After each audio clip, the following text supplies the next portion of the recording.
Senator Lindsey Graham was asked aboard Air Force One what he thought about President Trump arresting Nicolas Maduro, and he addressed him by saying Donald Trump was the only president with the balls enough to put Maduro in handcuffs. Every administration has been saying he's a threat to our country, he's a bad guy. This is the first guy that's actually done something about it. Here's the story for me. He could be in Turkey today, but he's in New York. So if you tell people in Cuba, you need to stop being a communist dictatorship threatening America, you should go somewhere else. You better take the offer. Maduro has nobody to blame but himself. He gave him a way out.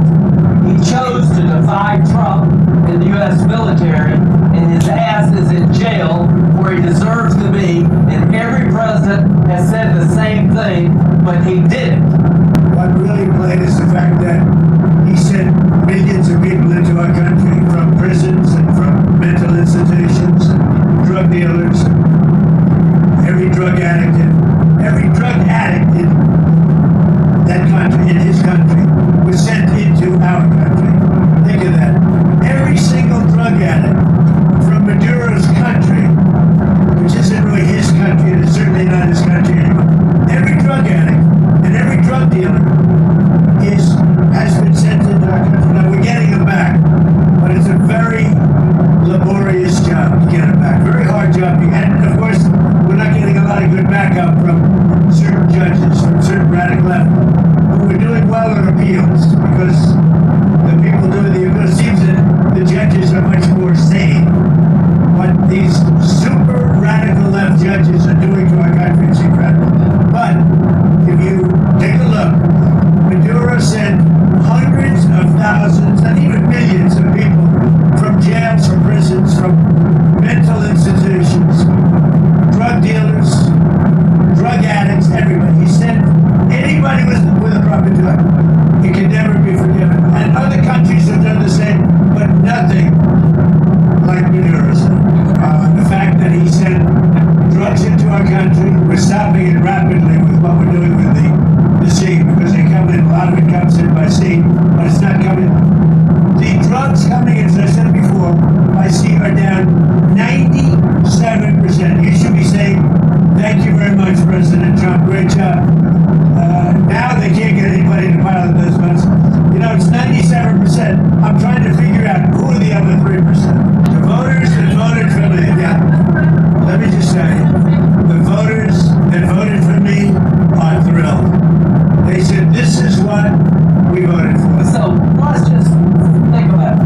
What is the right response when a country sends in tens of thousands of people to overwhelm your system? When a country is a narco-terrorist state that floods your country with cocaine, that's aligned with Hezbollah, what's the right response? You blow up the boat before they get here. You take down the source of the problem. President Trump didn't wake up one day and say, hey, let's take Venezuela. He did what other people talked about, but didn't have the balls or the guts to do it. This is a good thing. This is not interventionism. This is making America safer. We're going to be more prosperous because of the business deals. There are going to be Americans alive today because he shut down a narco-terrorist state called Venezuela. This is a good thing, not a bad thing. And the oil companies are going to go in and rebuild this system. They're going to spend billions of dollars, and they're going to take the oil out of the ground, and we're taking back what they stole. Remember, they stole our property. It was the greatest theft in the history of America. Nobody has ever stolen a property like they have. They took our oil away from us. They took the infrastructure away. And all that infrastructure is rotted and decaying. And the oil companies are going to go in and rebuild it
Monroe Doctrine was very important when it was done, and other presidents, a lot of them, they lost sight of it. I didn't lose that, but it really is, it speaks for it. Thank you very much.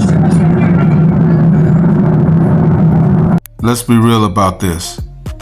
The reason why this is continued to be an issue is because it was Donald Trump.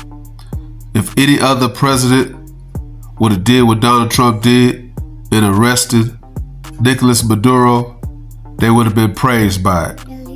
The Democrat Party is sick that Donald Trump is doing what the American people voted him in here to do. It's just pure hate. Like I said, they rather defend Maduro than to praise Trump. Let me know what you guys think. Like, comment, subscribe. Follow God, not culture.